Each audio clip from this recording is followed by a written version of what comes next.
Well, nobody expected us to win that game, and our kids, we went out and they believed. And for the outcome we had, it was pretty remarkable, right? It was really remarkable. The kids played well. I mean, it was a back and forth game.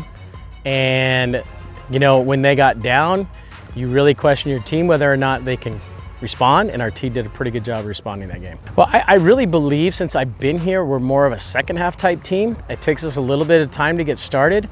And I felt pretty confident going into the second half. They were struggling for what we had prepared for them and what they thought that they were going to get. So they made some pretty good adjustments at half, but then we kind of went away from those adjustments that they had, and our kids really excelled. One, first and foremost, is David Ramirez. I think he's already started, and he's had pretty good 2 games, I mean, Porterville game was what it was, but I thought David ran the ball and threw the ball pretty darn well.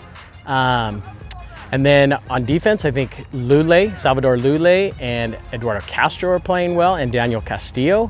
Up front, we're still struggling a little bit, but knock on wood, we haven't given up a sack yet. So I think it's really important for us to try to get 1 of 2 wins of the next couple of games. If we can do that, it opens up a door for us for the playoffs.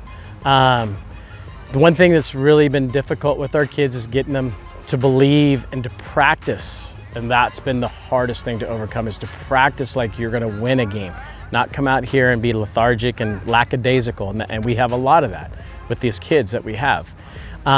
They are game players. Friday night, they seem to turn it on a little bit better. It's really frustrating as a coach, without a doubt. I'm not that person who likes to turn the switch, but if it works for us right now, it's gotta work for us. Your goal every year is to get in the playoffs, because once you get in the playoffs, it's anybody's ball game at that point in time. So the longevity of the season and the preparation in the season is imperative to that success at the end. So, we play a team like Porterville, and we know we're going in, we're overmatched, but it's the experience that they achieve and they accomplish and get the feel for later in those playoffs. And that's one of the reasons why I like to schedule as heavy as we can, because we put Roosevelt on the schedule too.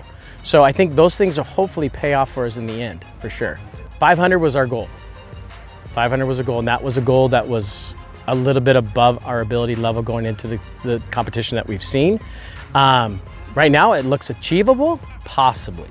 If we can get to 5-5, boy, that would be a heck of a season for us.